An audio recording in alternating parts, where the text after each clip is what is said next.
Iain Duncan Smith has denied quitting as Work and Pensions Secretary because his views on Europe are at odds with the Prime Minister and the Chancellor. It has been suggested that his shock resignation on Friday evening was intended to cause maximum damage to the party leadership ahead of the EU referendum. But he insists he resigned because last week's budget was deeply unfair. Well, Iain Duncan Smith is with our political editor, Faisal Islam, in Westminster. Thanks, Martin. Let's go straight to Iain Duncan Smith. Thank you for coming in. Now, clearly you've had long-running concerns with the Treasury over welfare, but you cannot deny that at least the timing of this is influenced by Europe. Not at all. This has absolutely nothing to do with Europe. I would not need to do anything on Europe because I actually have as much freedom as I like. I was actually one of the first to say congratulations to the Prime Minister for giving us that freedom, and anyone who's watched what I've had to say over the last 3 weeks would know that I have not been restricted in any way. So Europe has nothing to do with this, and if you don't mind me saying so, that is a deliberate attempt to put something out there that tries to discredit me. My letter was very clear. I did not mention Europe in it for the very good reason this is about my concern about the Conservative government losing its direction and actually hurting those who are most vulnerable, going again and again after savings from working age welfare without looking at the broader areas where we might be able to make savings and broader reform. And that is what my passion has been. I came into government for that reason. I came in having set up the Centre for Social Justice. I didn't want another job. I just wanted to do this to try and reform the welfare so that we actually help those most in need to actually get back to work and to do the kind of things that I expect from my children and no doubt for yours. But that is a profound philosophical attack on some of the basis of what this government has done. You've attacked the welfare cap. You've attacked the idea of... you're saying that austerity is ideological, a political thing rather than an economic necessity. Some of this stuff Jeremy Corbyn could say. Yeah. OK, well, let's just backtrack for a second and give you the answer to this. First of all, what I have said is, in the letter, quite categorically, there are many things that I'm incredibly proud of doing in the welfare reform package in the last 6 years. My concerns about this are after the election. I stayed in because I felt that as we were looking for more savings, I would be able to moderate some of these and change them. I went through a lot of tough decisions last year when tax credits, which I was concerned about, were cut and then reinstated, and then universal credit had a raid on the allowances, which means it's likely to be less influential in getting people back to work, and then they went after the taper, and I managed to fight that off. But I began to reach the conclusion that I was more and more and semi-detached. In other words, these decisions were being taken almost in another place, and that they were in the Treasury. Well, they were being imposed. And while we had debates and rows, and then this last bit, linking this change, which was only meant to be on a consultation, to a budget, was what I did not want. We asked for it not to happen. We shouldn't have done that consultation response until after the budget, instead of which it got linked, and worse than that, it was actually briefed as a welfare saving to pave the way for tax cuts. I just found that really wrong, unfair, and not the right characterisation of what we were trying to do, which is to a broader look at disability benefits to be able to ensure that people get what they need using things like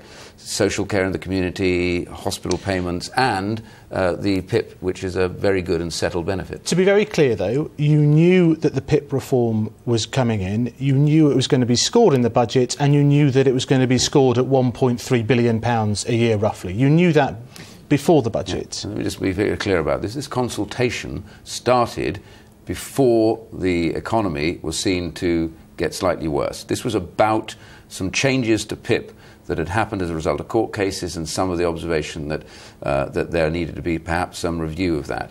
So this consultation was about a number of different things. Should we make changes? What should those changes be? What were the range of issues that we might change? So we had many responses to that. My concern has been all along that when that ended, we were almost immediately under pressure, because the economy apparently gone off, to actually get that consultation response out the door in front of the budget, so that then this could be part of the welfare cap, which I was concerned that we didn't need to do at this particular stage. We needed more time over this. You know, then we argued about it. You're saying the Chancellor alighted upon this PIP reform as a revenue raiser because he was trapped within his own welfare cap? No, this was all about the welfare cap, being above the welfare cap, needing to say, look, we're not going to be above the welfare cap at the time of the budget. And my concern is, when only reporting on this back at the autumn statement, we don't need to get this done now because we need to take time. This is very delicate, this area. Okay. So we argued strongly about that. Now, I lost that argument about putting it out before the budget. But then I wanted it to be out and detached from the budget and about an ongoing consultation. So you did not know it was going to be scored in the budget document? No, we knew that once you put the consultation out, they will, of course, take that in and do it. And you knew that it was going to be scored at 1.3 billion a year? Yeah, all the figures are there. My point is this is what I don't get. Well, let me just explain to you. This is the problem. Over a period of about 9 months, I have progressively reached the conclusion that it is almost impossible for me to meet that compromise point, which is you stay in government because you think you can influence and change the things that you need to change so that your objective of helping the worst off in society can be met. This became very clear to me, and as I was sitting looking at the budget, when I finally realised what was in it, I reached the conclusion, it took me about 48 hours to seriously think this through, that really I was better off out, that I should make these arguments about losing direction, about not getting it right. And remember, I set up the Centre for Social Justice years ago. I came into government to try and reform welfare to help the worst off. And what I'm finding now is that direction of travel is being lost. And I just want to ensure that this government, of which I'm a huge supporter generally, I want them to get back on track. And I just felt I'm not going to achieve that now because of this narrowing of the base. We can't keep going after working age welfare and leaving all the other areas unlooked at.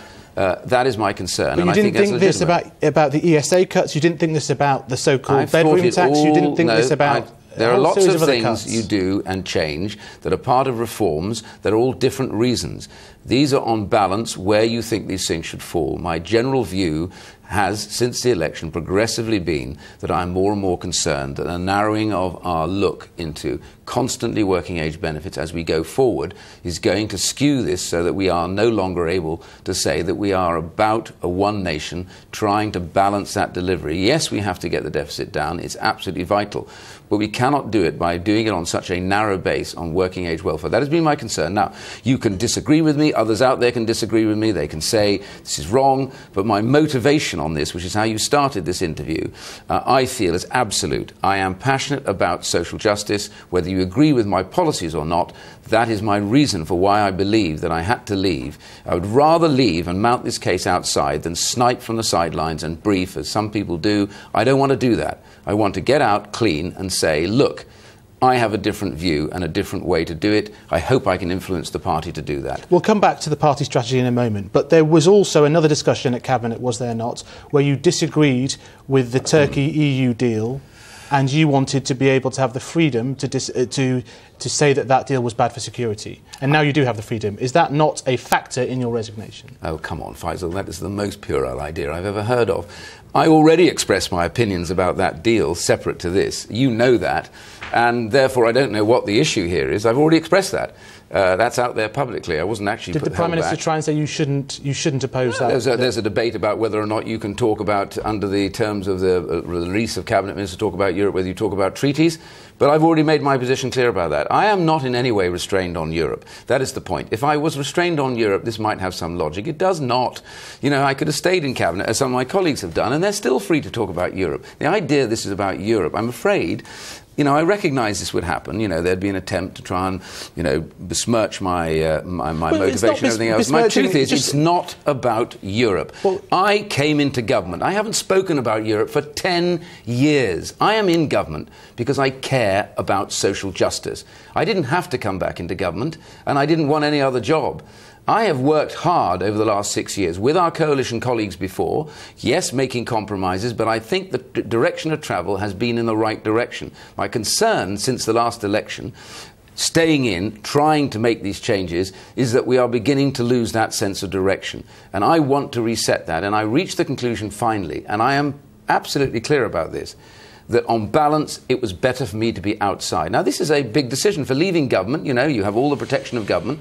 I'm putting all that on one side because I care more about this. Now, you can disagree with me. You cannot allege my motive is anything else than I wrote in that letter. I did not write about Europe. But don't you think somebody with my reputation, who doesn't mind speaking his mind, would not have written about Europe if he really thought it was about Europe? One of your former ministers in your own department, Ros Altman, says that her assessment was it was about Europe and that you had expressed the view that you cared more about Europe than you did about welfare reform. Well, look, I'm not going to get into personal comments from her. All I do is relay to you that all my other ministers of all today said that this essentially is not correct and that these discussions and debates about policy were held freely. But we didn't discuss Europe. I didn't make a habit of discussing Europe with other ministers because we all have different opinions. Is Europe more important to you than welfare reform? No, welfare reform is the number one item. It's what I have... when I left government, when I left being leader, I set up the Centre for Social Justice. I've travelled all over the country. I've wanted to make changes. And when you take the decision to come into government, you have to compromise. I recognise that. Lots of times you might not have wanted to do certain things, but you think on the wider sense you were getting more change through universal credit, the work programme, things that were really getting us going back to work. We got more social housing, people in social housing back to work than ever before since records began. These are all good things that we've done as a result of welfare reform. But my concern since the election is we are in danger, I think, of losing that simple high ground of being a one-nation party. And that is my personal view. It is what I care about. I'll be caring about it long after the long after the Europe debate takes place. Whatever the outcome is, I will still be talking about welfare reform. In terms of your party's strategy, the notion that you target or you protect older voters who have traditionally voted Conservative in greater numbers, and maybe the weight of the welfare cuts hit the working age, that hasn't just been an accident. That's been a political strategy of your party, driven from the Treasury, one might add. Are you saying that that's wrong? Is it immoral?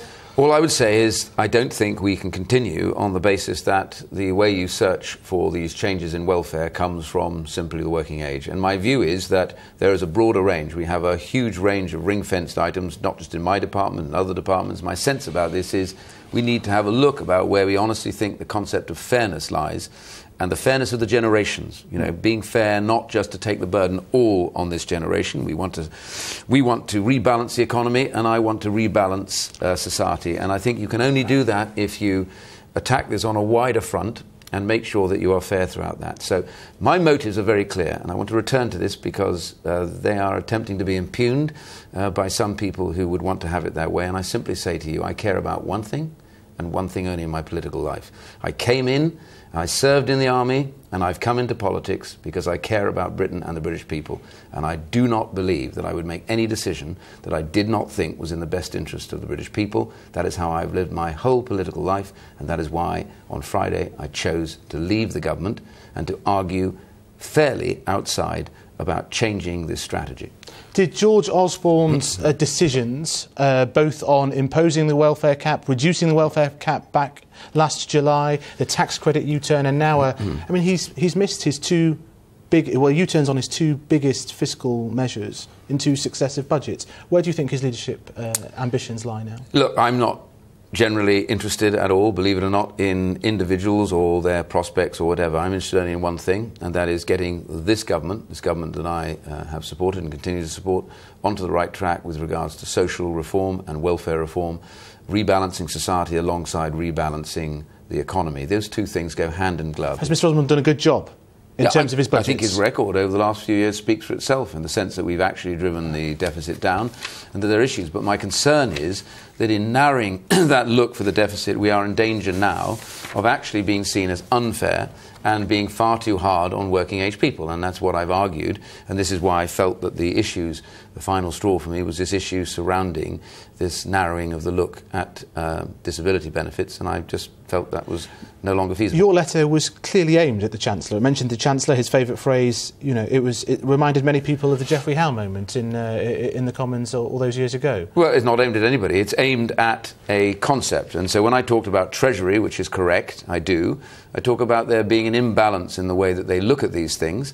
But, this is an argument to debate. And I hope that the people that are running this, the Prime Minister, the Chancellor and others, they listen to this and they do think about this and they make those modifications and changes. And so they changed the welfare cap, they changed the concentration of cuts on working age people. Rebalancing where changed we the triple lock to pensions, well, which all was of these things, 2.9%. I think, should generally be looked at in the sense that what are we saying? Are we going to try and do this solely off the back of working age people? And all I'm saying is I resigned on Friday because I felt, on balance, I could not any longer influence that debate inside, and I want to do it outside. But you still back the bedroom tax, you still back the ESA cuts. The reforms that we've changed and made, those reforms are all about actually getting more people into housing, and to make sure that those problems that we face through high and rising housing benefit are all dealt with, but at the same time doing it with huge support financially for local authorities, which I argued for. We got much more money.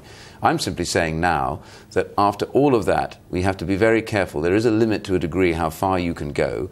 I feel that we have reached that with regards to working age benefits, and I want us to broaden that look and to make sure we put reform at the heart of it, not slashing back on things like universal credit, but actually recognising if properly implemented, they will save billions further down the road. That's how you save money. You change lives by reform and you save money.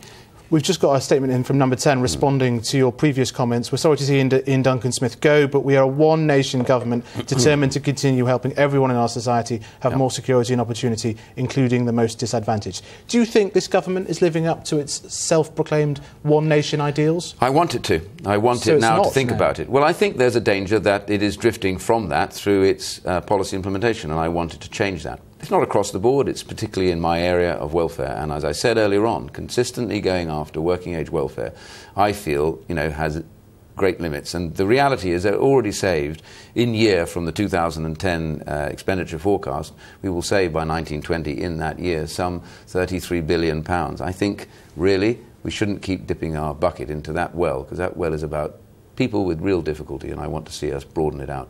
Will you make a personal statement explaining your decision? No. I've made my letter. I've written my letter. I've made my comments to all of you. All I would say to anybody, you can disagree with me, you can disagree with my policy, you can disagree with my ideas, but I am genuine in my real care and concern about working age people, and I want to get the balance right. I want us to be that one nation party. I want us to be that one nation government. And I really care passionately that we make sure that social justice lies at the heart of all of our policies. That is all I'm after. That is what I want to do. And I feel I can do it better outside than I can in. You'll be devoting your time to vote leave now for the next few months, presumably? I'm going to devote my time to reforming welfare. I have my views on Europe, but those will be secondary. Thank you very much for your time, Mr. Duncan Smith. Martin, there we go, an interview with the recently resigned Work and Pensions Secretary, the story that's rocking Westminster this weekend.